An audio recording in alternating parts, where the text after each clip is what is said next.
Tonight on Nova, the Titanic. In 1912, the unthinkable happens when this unsinkable liner sinks. In the aftermath, Titanic's sister ship Britannic is built stronger, safer. But just 4 years later, Britannic goes down twice as fast. What went wrong? Today, an ambitious undersea explorer uses state-of-the-art technology to search the watery grave of Titanic's lost sister.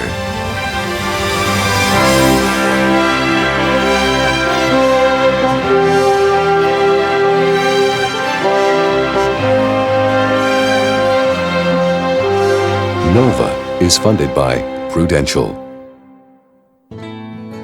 Prudential. Insurance, healthcare, real estate, and financial services.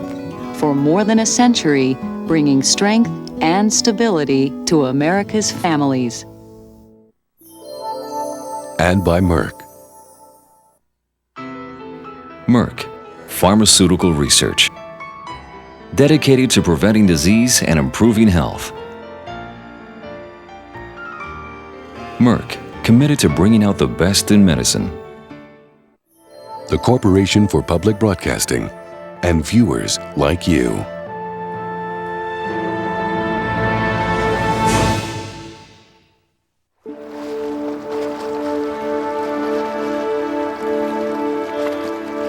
Aboard this ship, moored off the island of Crete, an undersea exploration prepares to get underway. Oceanographer Bob Ballard, renowned for his discovery of Titanic in 1985, is setting out to explore an intriguing wreck. Titanic's forgotten sister, Britannic. The expedition will need an impressive array of deep-sea technology, and Ballard does not travel lightly. Besides the crew of the support ship Carolyn Chuest, he has in tow 3 historians, 2 remotely operated vehicles, or ROVs, equipped with cameras, and a small U.S. Navy nuclear submarine, the NR-1. The object of his search has a remarkable heritage. Sister to Titanic, a ship whose fate still captures our imagination. Britannic is the last of a formidable trio built by the White Star Line in an effort to dominate the North Atlantic passenger trade. Her history is cloaked in intrigue. Britannic's sinking while serving as a hospital ship during World War I is still the subject of much debate. Was she the victim of a deliberate German submarine attack? Or did she hit a mine intended for a military target? The historians on board, Simon Mills, the only published author on Britannic, and Eric Sauter, an expert on the White Star Line, are hoping this expedition will resolve the mystery. A third expert, Ken Marshall, is the foremost illustrator of Titanic and other notable 20th century ships. The technical accuracy of Ken's work has made him invaluable to Ballard in past expeditions. Yeah, this is a painting that I did about 5 years ago of the Britannic as we think it may have looked to see a twin sister ship of the Titanic, virtually identical in most respects, her dimensions and so forth, to sense the size of that ship on the ocean floor, and particularly in a shallow enough depth where I can actually see the ship with filtered sunlight coming through the ocean. It should be an eerie and awesome experience. So a course of 210. From his present position. Ballard is also excited at the prospect of seeing Titanic's sister ship lying on the ocean floor. That way, then when he bought it. The discovery of Titanic was the highlight of his career. But since then, thousands of objects have been salvaged from the wreck site. Powerless to stop it, he has explored other wrecks in the pursuit of a personal vision. I've been really searching for the optimum piece of history to experiment on and try to create the first undersea museum. I thought it might have been the Lusitania, but when we went out there, it was so tragic to see how destroyed it was. There's certain things we must preserve. I mean, the Titanic was incredible. The feelings, the power of going there was like going to Gettysburg the day after the battle. Why should I be the only one that gets to go to a place and as soon as I leave, it's leveled?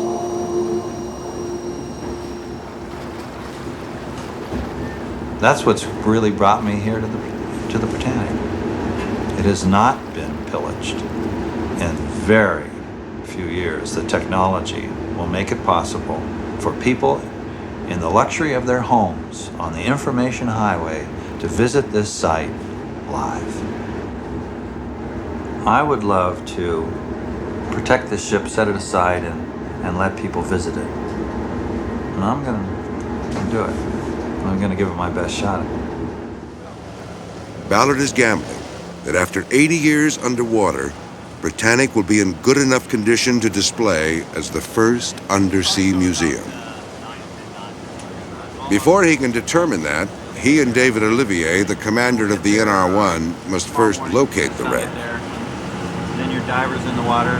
Put our divers in the water to put the cameras and the strobes on, and then we'll get ready to do our first reconnaissance submergence.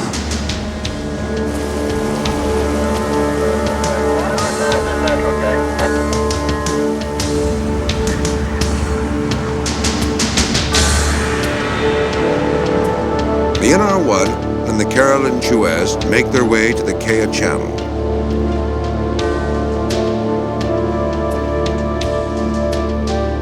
Britannic lies 400 feet below the surface of the Aegean, off the island of Kea. Below decks on the support ship, the historians pore over the models of the ill-fated sister ships. White Star struck out so badly with the big three. But the work at hand cannot obscure the fact that for explorer and historian alike, the object of their search is not just another shipwreck. Britannic and her sisters possess a mystique. They are powerful symbols that speak to us from another time. The largest and most luxurious of their day, they were among the first of a new breed of superliner that would revolutionize transatlantic travel. While their upper decks catered to the wealthy, the real money was made down below in steerage. Immigrants, millions of immigrants.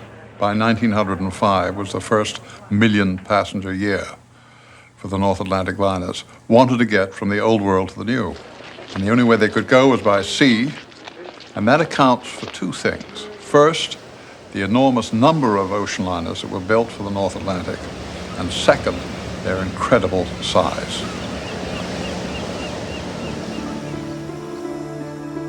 Belfast, Ireland. In the deserted corners of the modern Harland and Wolff shipyard are visible reminders of the massive effort it took to build these very special transatlantic steamers.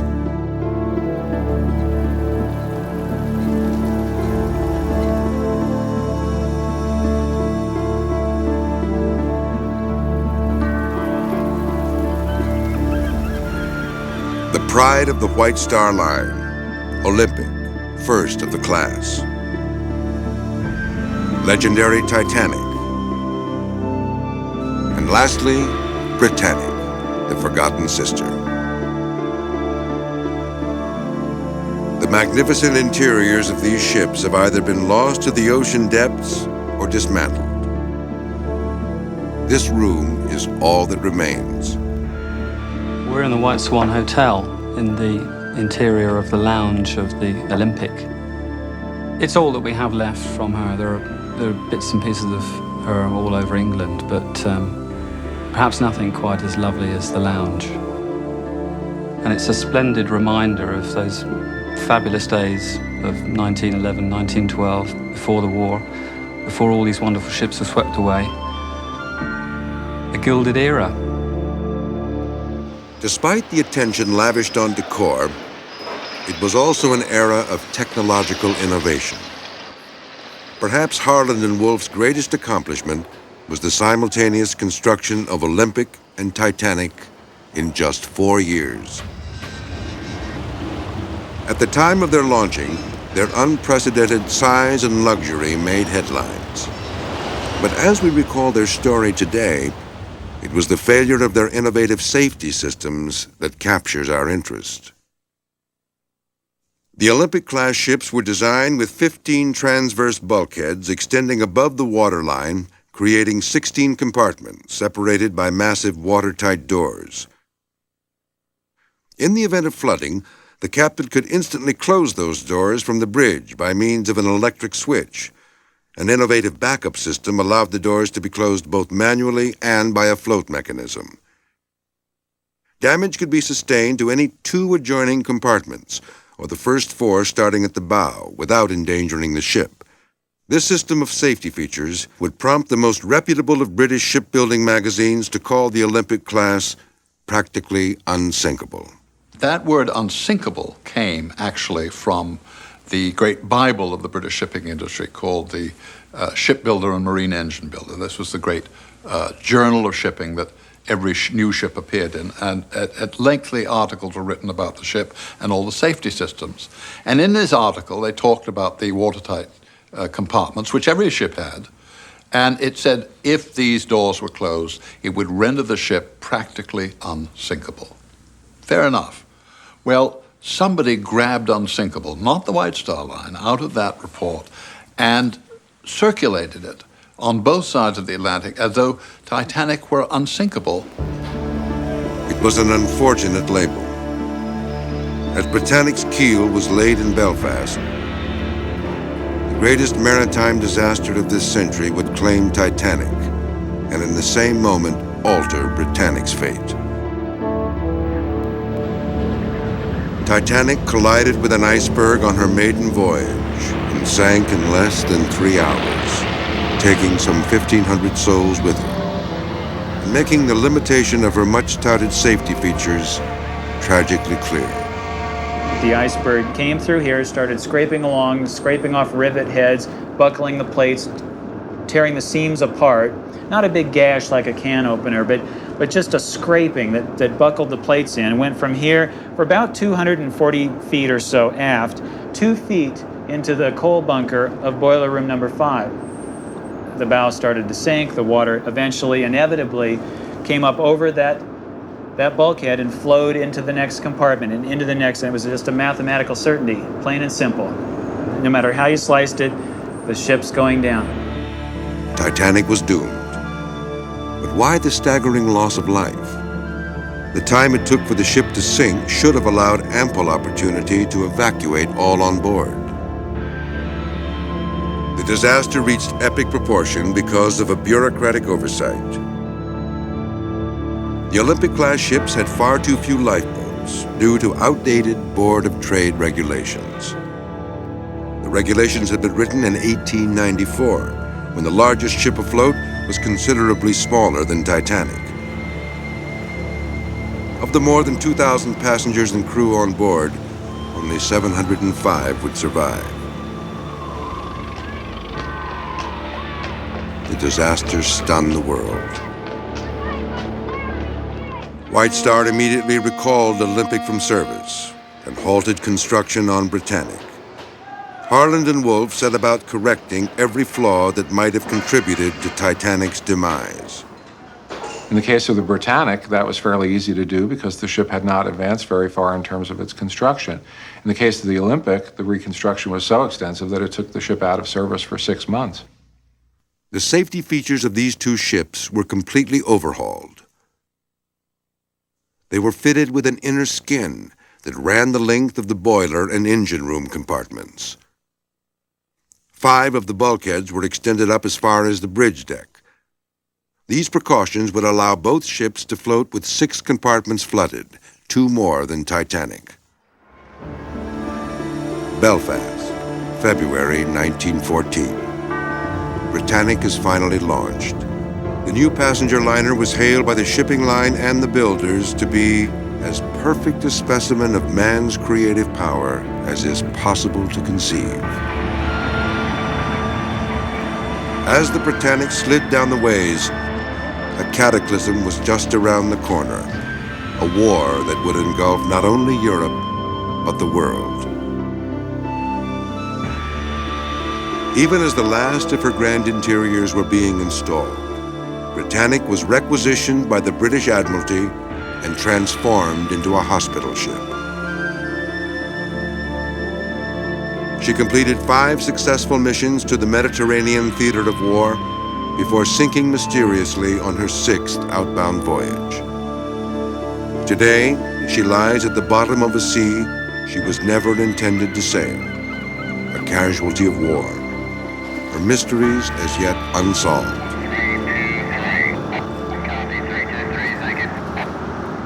The object of Dr. Ballard's search.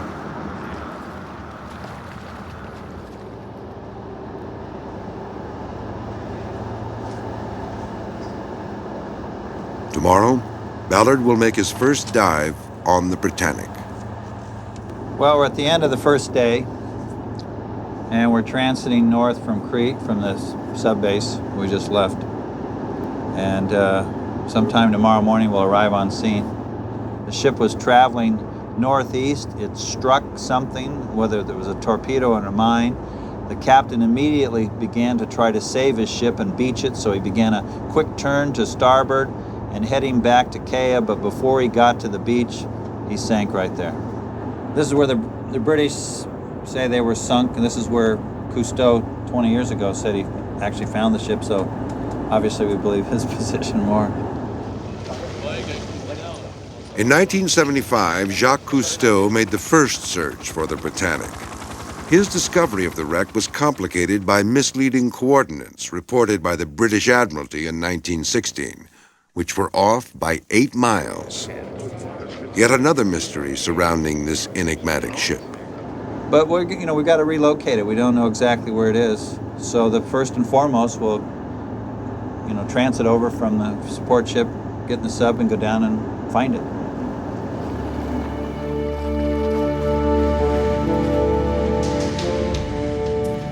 The support ship and the nuclear submarine have arrived in the Kea Channel and are now stationed over Cousteau's coordinates.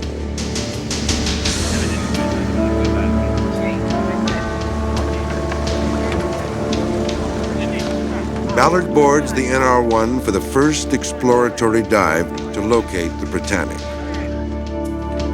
All right. All right, welcome aboard. Well, thank you. You ready to go? I'm ready. Let's do it. All right, let's dive.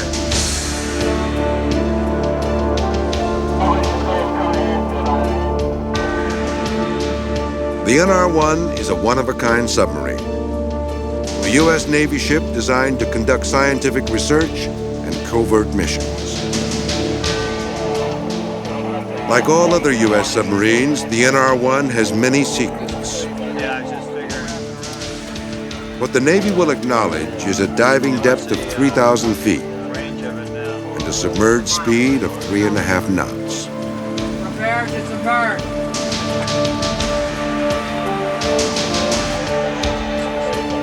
Dive.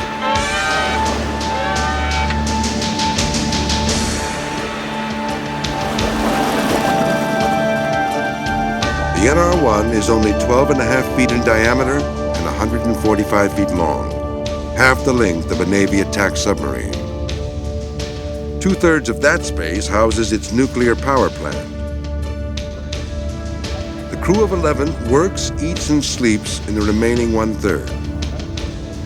It's a little cramped. The submarine has cameras mounted on the hull, giving the search team many views of the undersea environment. But the real work of detection and navigation is covered by sonar.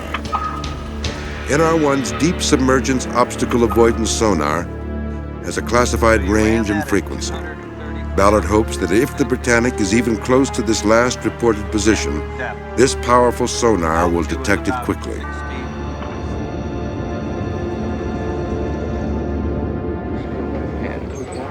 Sonar was essential to the 1975 expedition. After weeks of searching, Jacques Cousteau turned to Dr. Harold Edgerton of MIT and his new device, the side-scan sonar, for help.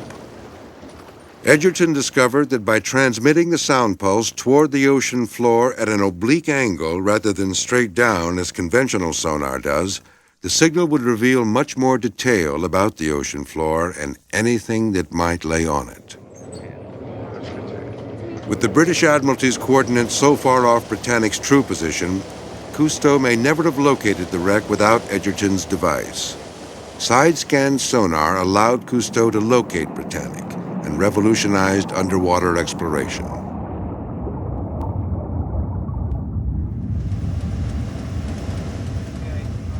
Go down.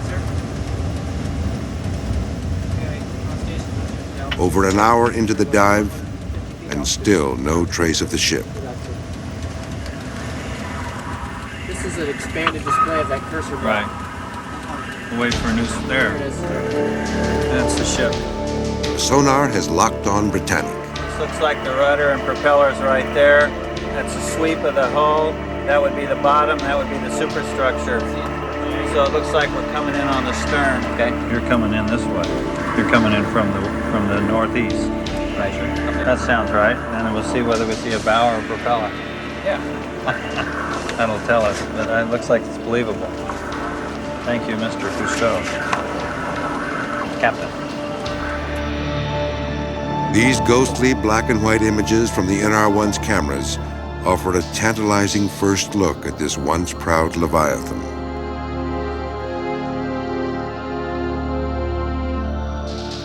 The second-class smoking room where gentlemen would retire after dinner. The first-class promenade deck where society's elite were meant to stroll. The lifeboat davits, still in position to lower the boats.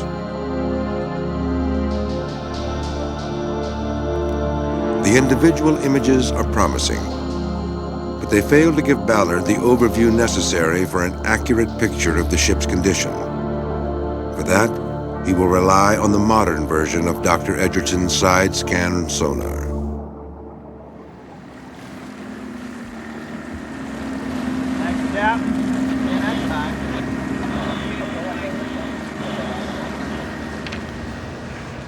Printed out on board the Suez, the side-scan images are unrolled for all to see. Look at that. That's amazing. Oh, wow, look at that. Oh, my God. Oh, my God. That's a photograph. Look at the bridge. Look at the docking collar. Docking bridge right there. Look at that. Look at this. It even shows cables lying on the hull, the shadow of the cables, and every strake in the hull plating, which visually, from the submarine, you can hardly even make out. The sonar's sophisticated imaging system reveals an amazing sight. The silhouetted shape of the Britannic in its entirety. Ballard and his team are elated. It's yours from here. You can go home. I know. Look at this. The slightest little relief. Here's where you see the top of the davits, and that's where the compass tower shows up, right? Oh my God. Look at that. You can see through the rudder to the other propeller. Ken, you're out of a job. This is the first evidence that Britannic is as well preserved as Ballard had hoped. Here lies a nearly intact version of Titanic.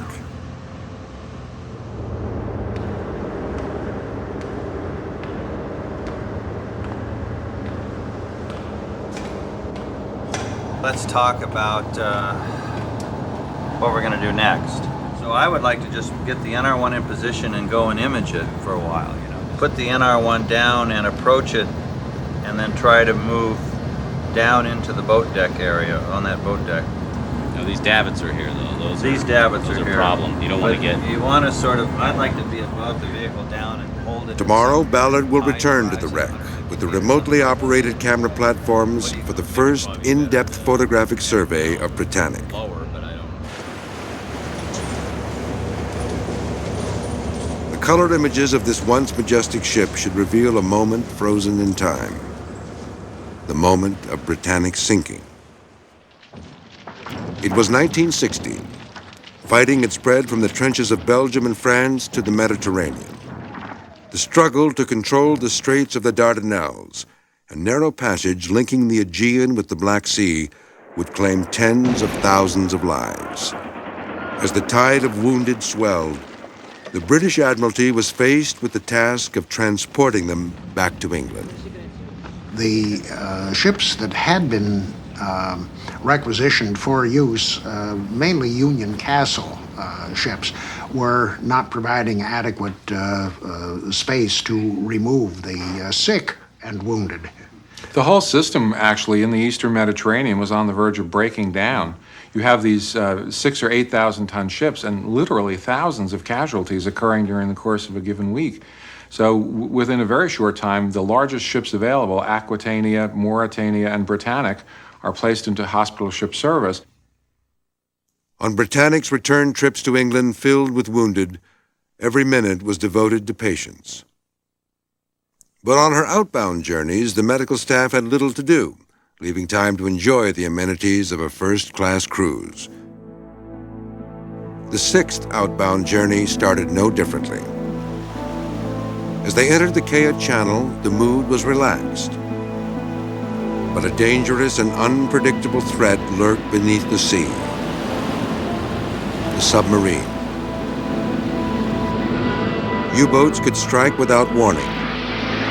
They could fire torpedoes or lay underwater mine barrages. In either case, Britannic was defenseless. November 21st, 1916.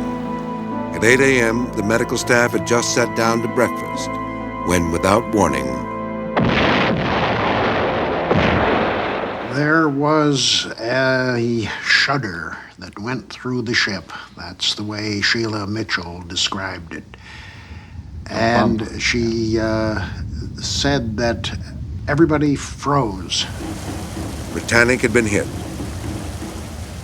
Had she been returning to England with her full quota of 3,000 patients, the loss of life would have rivaled Titanic's.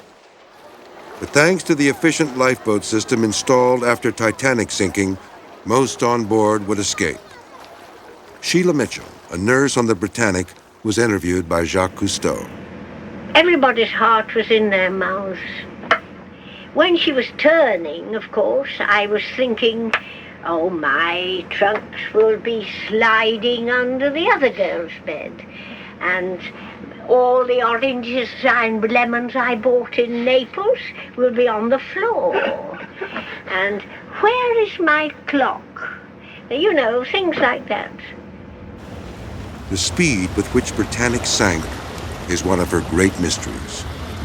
This period footage can only simulate the awe-inspiring sight of watching such a massive ship disappear. Britannic, a ship that was fully redesigned to benefit from the lessons of Titanic, somehow sank in a mere 55 minutes.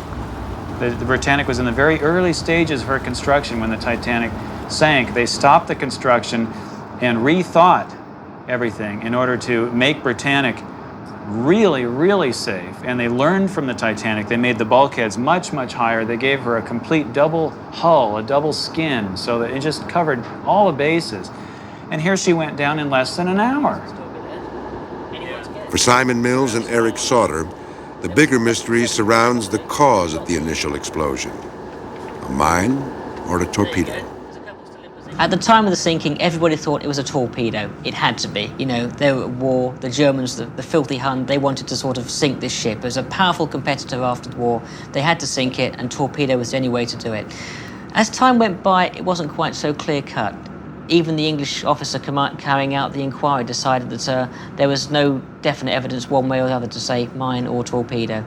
I propose to drink to the Britannic, to the splendid ship that you have been on board. 60 years after her sinking, Jacques Cousteau gathered together Britannic's remaining survivors in an attempt to uncover what happened that morning. What is your opinion? Was the ship torpedoed or did it see the mine? Oh, torpedo, without a doubt. Without a doubt, torpedo. Thank you. Now you, Mrs. Without a doubt, torpedoed. At least one torpedo. My opinion is she got torpedoed. I'm say torpedoed. It was a mine without a shadow of doubt.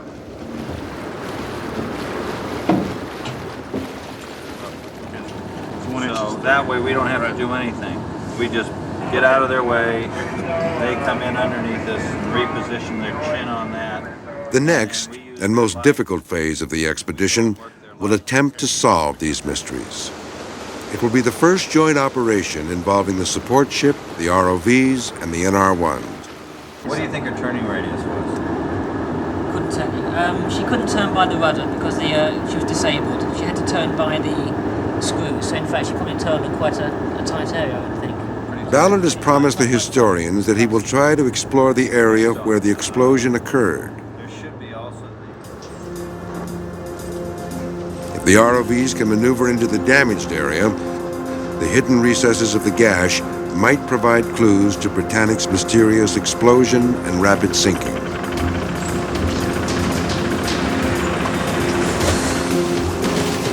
As the ROVs are lowered over the side, the tension mounts.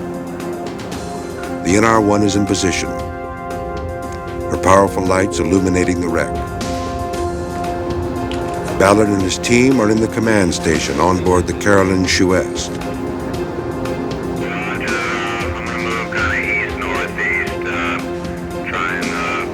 Monitors connected to the ROV cameras are the focus of the room. We got something coming into view.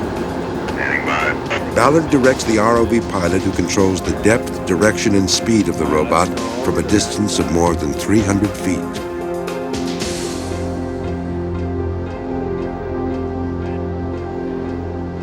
All eyes are on the monitors, waiting for the first clear image of this once majestic ship. There it is. We're at the hull tower. There you go.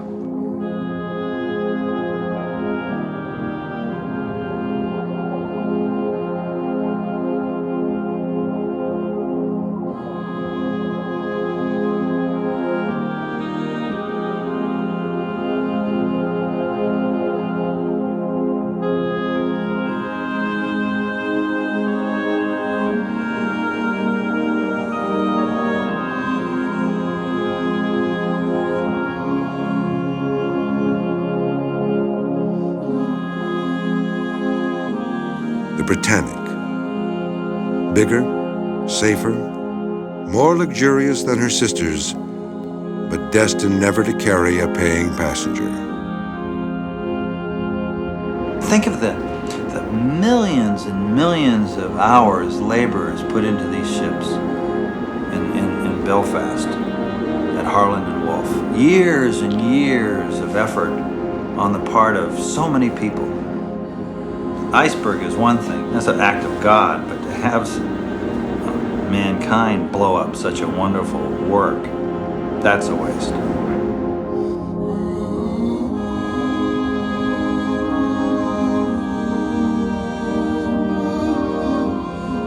Britannic's massive propellers, 23 feet in diameter, evoke memories of a gruesome incident.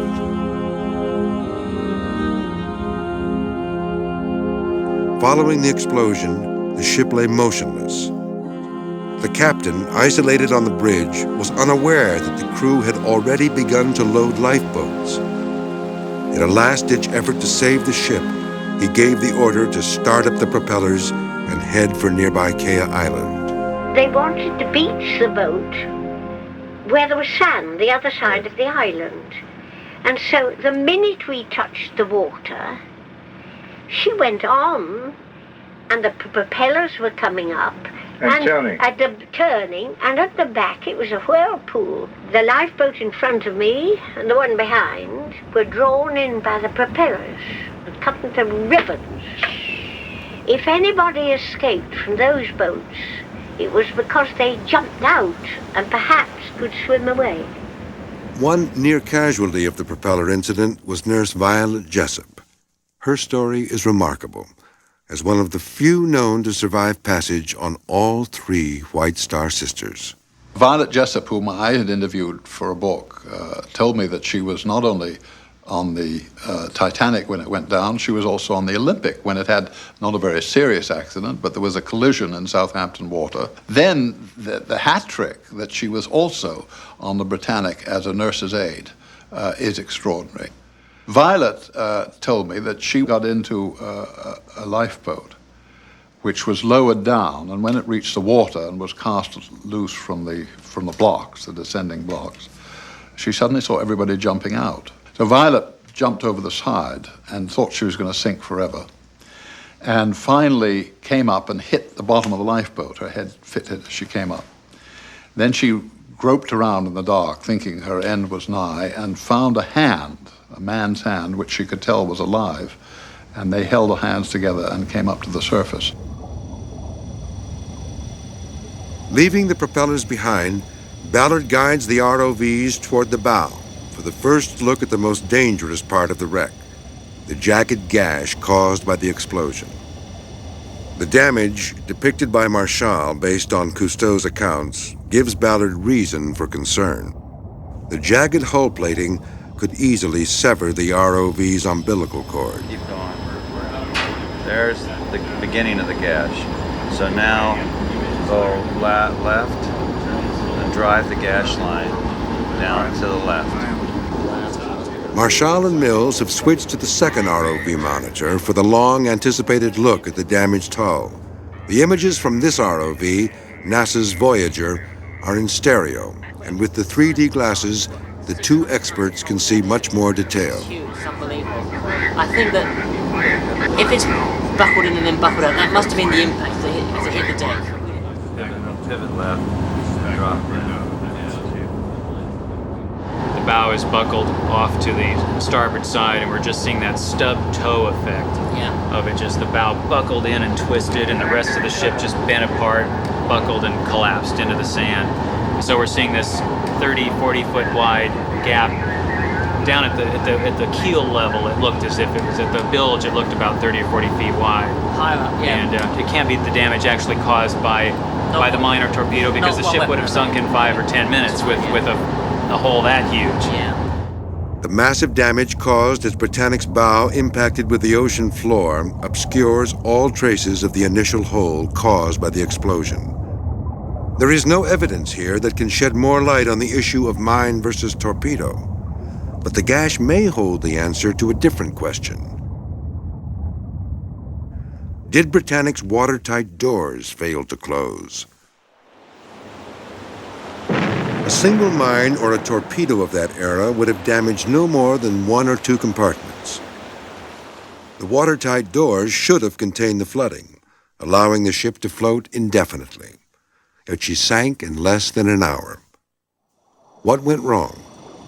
The evidence is buried deep inside the gash. And right. Okay, go over there. In a clean area. Go to clean water. Go back. Kick back. Now. Ballard has pulled the ROV back from the wreck after a close call. The watertight doors the team wants to see are deep inside the wreckage. More. Pan down. But Ballard does not want to risk losing an ROV on a second attempt. This side has a large shifted area of hull. It comes down right here, and then it like comes up on a different plane, and there's this large section that sticks out maybe like that. This is very festooned with The historians, denied an in-depth investigation, must piece together the disaster with the existing ROV footage and eyewitness accounts. Here was a Britannic. Effectively, she was a commissioned ship in the Admiralty in a war zone, and she was travelling with the doors open. It should never have happened. The only thing we can assume is that round about 8 o'clock in the morning, when the damage occurred, the explosion, the watertight doors must have been opened so that the firemen could change their watch. Now, the firemen normally bunked in the forward ends of the ship and maybe some aft. And to get to their boiler rooms, they would walk down a fireman's tunnel into these specific compartments, all 6 along here. Now, come 8 o'clock in the morning, when the watch changes, the doors would have been opened so that they could get through with a minimum of fuss, which is fine, no problem. But unfortunately, the Britannic happened to hit whatever she hit at the exact wrong moment. But even if the doors were open when the flooding began, they should have closed automatically. maybe when the explosion occurred, the bulkhead that the watertight door was in shifted slightly, so the jam went out of alignment so the door couldn't be forced closed. Ballard's ROVs reveal another possible clue to Britannic's rapid sinking. Many of the lower portholes were wide open. A number of the portholes along this particular deck here should not have been open, but they were. Now, strictly speaking, they should not have been, but it was a case of they were arriving at Madras later that morning. They were airing the wards for the patients who would be going in there. As the ship settled by the bow and listed to starboard, it brought the portholes underwater, which let water into the undamaged compartments. If these theories are correct, then all of the carefully designed safety features installed after Titanic were undone by human error. Operating in a war zone, Britannic was an accident waiting to happen. The final and most dramatic mystery remains. Was Britannic's sinking accidental or deliberate? As a hospital ship, Britannic was protected by the Geneva Convention. Would a German U-boat commander deliberately torpedo a Red Cross ship? Cousteau's team suggested that Britannic might have been carrying an illegal cargo of armaments and munitions. If true, this would account for the British Admiralty's desire to obscure the exact location of the wreck. Why was the wreck so badly misplaced? I mean, 8 miles is quite considerable when you consider there are very easily identifiable landmarks in sight. Basically, the theories that are coming up are the Admiralty deliberately misplaced the ship so that there could be no exploration. Had divers gone down, they may have found that the Britannic was indeed carrying weapons, which she should not have been. But in the many hours surveying the wreck, Ballard found no trace of armaments. With no evidence of a motive, does the torpedo theory still make sense? I say torpedo. Torpedo. Torpedo. Torpedo. Torpedoed. To the survivors, it certainly did. One thing we mustn't forget about the First World War, in Britain in particular, was the absolutely rabid paranoia about what the Germans would do. So the consensus was, when the Britannic went down, which not many people knew, you see, don't forget this was cloaked in wartime secrecy. This was not something that was as publicized as the Titanic loss. The perception was that it was somehow a German torpedo. Now, beastly as they used to say the Germans could be, I don't think they would have torpedoed a hospital ship. And yet in February 1915, the hospital ship Asturias was attacked with torpedoes in the English Channel. The ship took evasive action, but in this case, the markings of a hospital ship were no defense against an overzealous U-boat commander. It was after the war that things began to be a little bit clearer. Among the captured German papers, there was evidence that the U-73, a German long-range mine-laying submarine, had laid mines in the Kiel Channel at the end of October. Now, that was a full month before the Britannic was in the area, but it would appear that this particular barrage was in exactly the same place that the Britannic was sunk. The German submarine logbook provides the strongest piece of evidence to counter the torpedo theory. The U-73 belonged to a class consisting of U-71 through U-80. And these were relatively small submarines, and they were mine layers. They were not really known for their torpedoing capabilities, although they did have some. Commander Gustav Zeiss's logbook, made public after the war, gave precise coordinates for the placement of 12 mines in the Kiel Channel. The U-boat dove to a depth of 65 feet to avoid detection. We also have the interview done by British intelligence services of a prisoner of war. He said, without any doubt, the Britannic had hit a mine that had been laid by the U-73. If Britannic were sunk by a mine, then evidence should remain on the ocean floor in the form of an anchor and chain that were used to hold the mine in place. This is the mine, the type of mine that the U-73 laid just before the Britannic passed through this channel. This is what the Germans claim the ship hit. And the British naturally said it was a torpedo. And so if we find this and around it debris, particularly from the bow, then it'll pretty well ice it that it hit a mine. So we have an idea. In pursuit of this physical evidence, Ballard will rely on a method of undersea investigation that enabled him to find Titanic when so many before him had failed. The debris field theory. Everyone sees ships sink. You see the World War II movies and a torpedo and the ship goes up and the air goes down. You never think about what happens after it goes glub glub. And so instead of just falling straight to the bottom, which most people would assume, what happens is the ship breaks up. In the case of the Titanic, it broke in half. And all of these objects went into the water. Some were very heavy, like a safe, and some were very light, deck chairs and gloves and shoes. Ballard found that the underwater current created a systematic trail of debris stretching for more than a mile. This breakthrough enabled him to try a new approach in searching for Titanic. I realized that I don't want to look for the Titanic. It's only 94 feet wide. I want to look for its debris trail. And it fell 12,000 feet. In other words, could I be looking for something that was a mile long instead of 94 feet wide? Well, that's a totally different strategy. Ballard's decision to search a wide area for this fallout rather than a narrow one for the ship itself led to the Titanic. In the case of her sister, the logic will be reversed. Since Britannic traveled some 55 minutes after the impact, there should be a clear trail of debris leading from the wreck to the anchor chain. The U-boat commander's coordinates and Britannic's last recorded position are added to the equation to help determine the search area. This is probably the same strike right here. The next step is to send the NR-1 around the wreck to find the start of the debris field.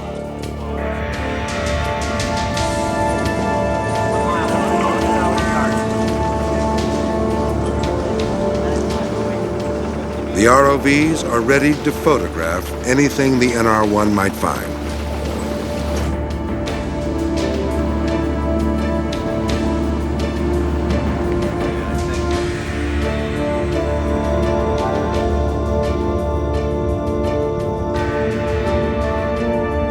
An hour passes, and then an exciting discovery.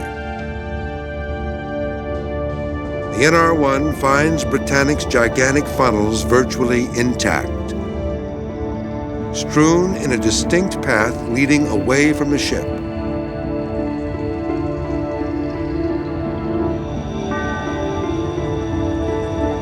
Funnels are a rare find at a wreck site.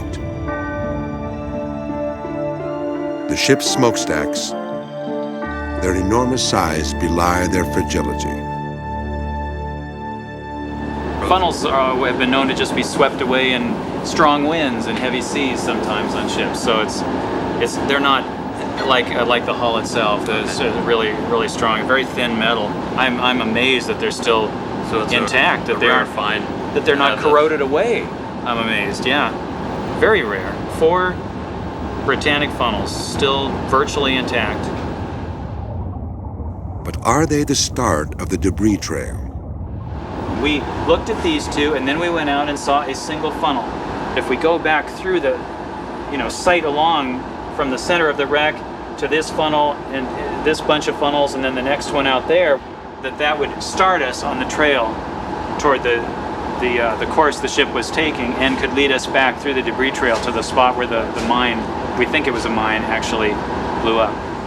With the Carolyn Suez due back in port, time is short to follow this promising lead. 10, 15 feet. Ballard gives the NR-1 instructions to follow the funnels and head toward the U-boat commander's coordinates.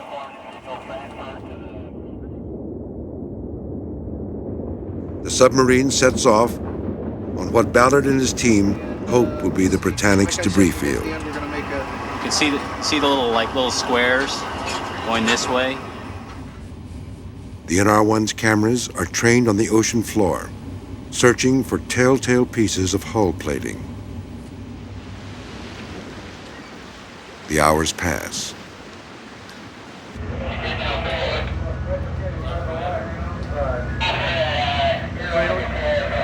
Stand by.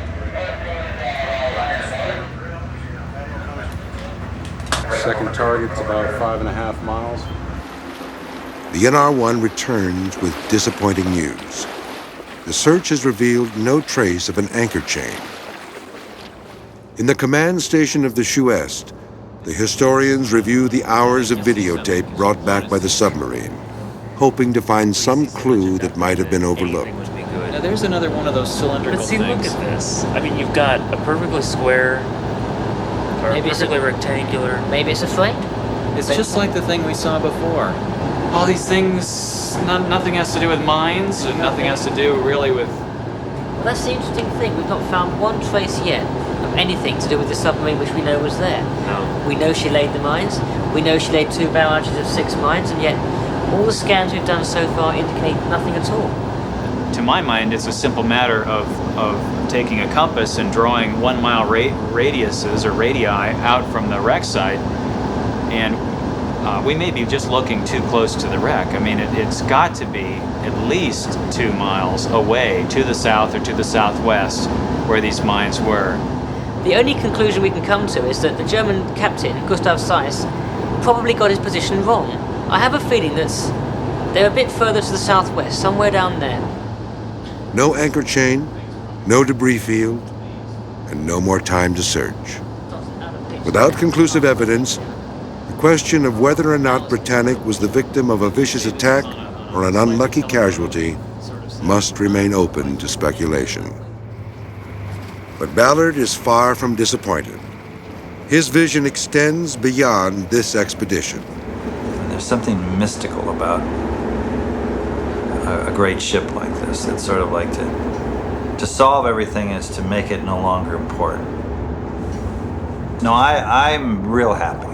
Having been disappointed by the Lusitania, having gone out to find this perfect ship and to find something that was far worse than the Titanic, far worse, just destroyed, pile of junk in the bottom of the ocean, to then come and find that perfect ship.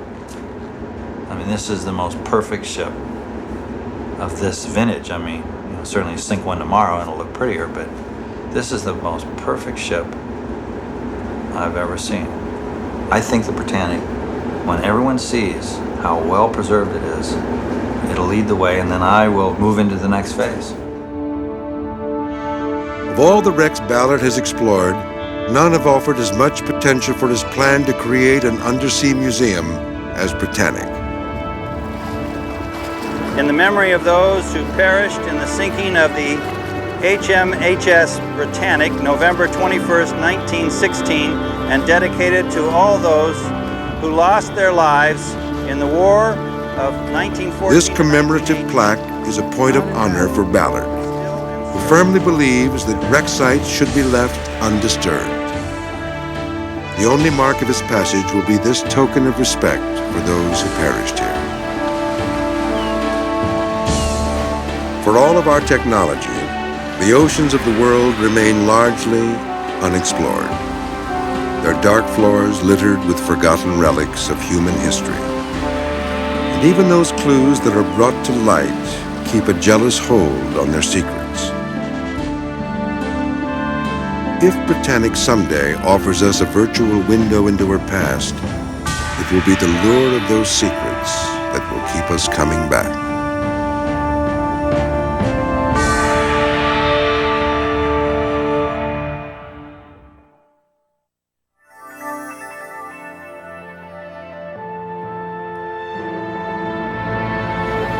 Is there an unsinkable ship? From Titanic to today's luxury liners, Nova investigates blueprints for safety at sea. Dive into Nova's website at pbs.org.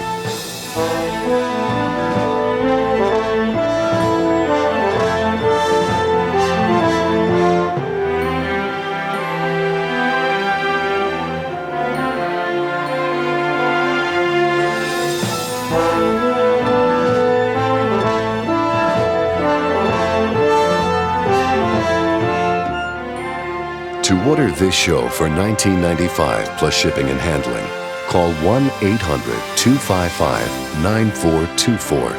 And to learn more about how science can solve the mysteries of our world, ask about our many other NOVA videos.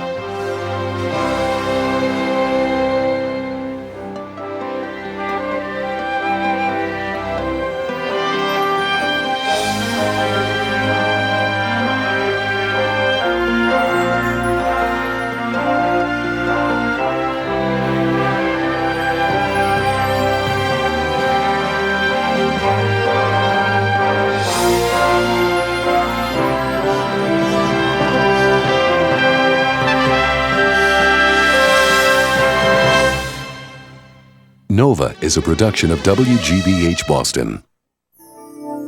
NOVA is funded by Merck. Merck, pharmaceutical research. Dedicated to the needs of an aging society. Merck, committed to bringing out the best in medicine. And by Prudential. Prudential. Insurance, healthcare, real estate, and financial services. For more than a century, bringing strength and stability to America's families. The Corporation for Public Broadcasting, and viewers like you.